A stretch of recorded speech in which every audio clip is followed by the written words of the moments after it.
Bonjour à tous et à toutes, bienvenue sur la chaîne YouTube Martin Eden. Et aujourd'hui, on va attaquer, comment dirais-je, on va continuer sur la synthèse sur les fascismes. Mais là, comme tu l'as pu le voir sur la vignette, Billy, on va attaquer un sujet extrêmement polémique, extrêmement bordélique aussi, quelque part, en tout cas dans l'utilisation, les comparaisons que les gens en font. Et petite mention, si vous pourriez transmettre cet audio au débunker des étoiles sans le harceler, ni l'insulter, ça serait quand même extrêmement appréciable, juste pour voilà, juste pour lui mettre le nez dans son caca. C'est toujours extrêmement pédagogique, mais n'allez surtout pas l'insulter, le harceler, juste signaler, envoyer la vidéo, voilà, bonjour, voilà, je t'envoie la vidéo. N'insultez pas, ne harcelez pas, s'il vous plaît, quand même. Même si on n'en pense pas moins, restez extrêmement courtois, s'il vous plaît. Enfin bref, là on va parler du parallèle entre le fascisme et le bolchevisme. Alors là, je sens que il va y avoir du sel dans les commentaires. Alors vous inquiétez pas, ça va bien se passer, ne t'inquiète pas. On commence. Le bolchevisme et le fascisme sont nés tous deux de la crise de l'Europe qui a provoqué la Grande Guerre et celle-ci n'a pas résolu la deuxième en réaction au premier. Aussi bien des sociologues considèrent-ils comme des frères jumeaux. Ainsi, pour Hannah Arendt, ce sont deux faces du même phénomène, le totalitarisme.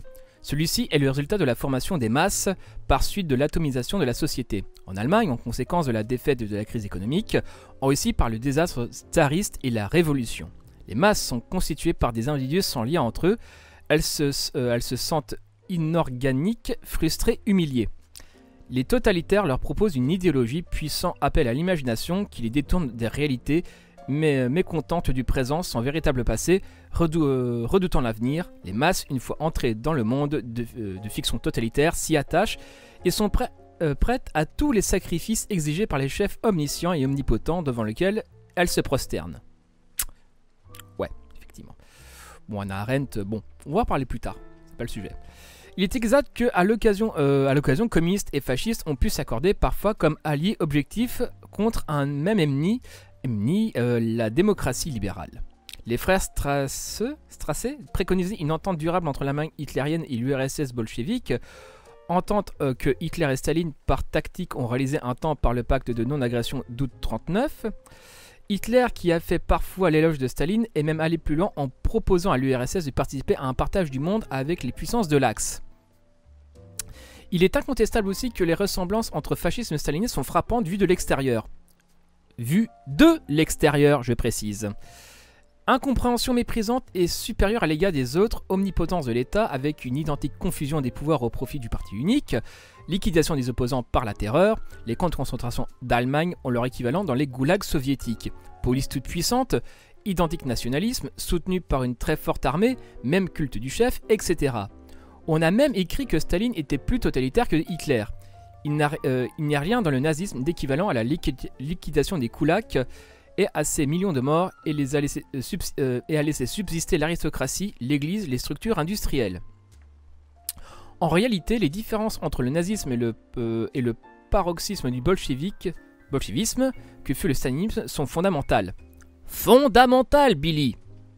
L'Union soviétique a procédé à une transformation totale de la société et de l'économie que le nazisme s'est borné à préconiser.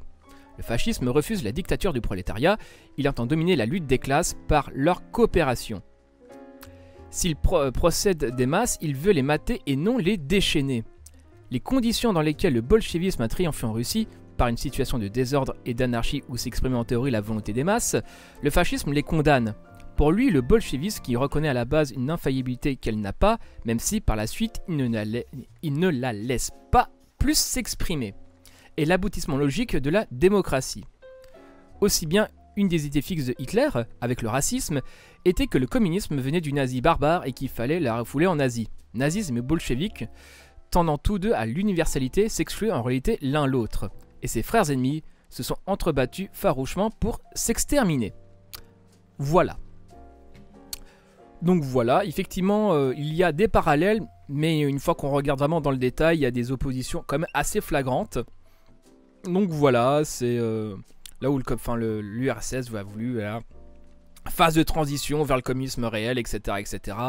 Bureaucratie d'État, bureaucratie d'État, capitalisme d'État, bureaucratie, etc., etc. On verra ça dans une autre synthèse, mais déjà, voilà, déjà on y voit un peu plus clair, et même pour un universitaire comme Henri Michel qui n'est pas un militant de gauche, on va dire ça comme ça, en tout cas je pense, déjà pour lui, voilà, mettre ça sur le même plan, déjà c'est une aberration, mais même s'il y a quelques ressemblances, effectivement, d'un point de vue extérieur, une fois qu'on va dans le détail, il n'en est rien, effectivement. S'ils étaient tellement d'accord, pourquoi ils se sont entretués, quelque part. Enfin bref. N'oubliez pas d'envoyer ça au débunker des étoiles, sans le harceler, je précise encore une fois. Enfin bref, c'était Martin Eden en direct du Goulag, bisous à vous.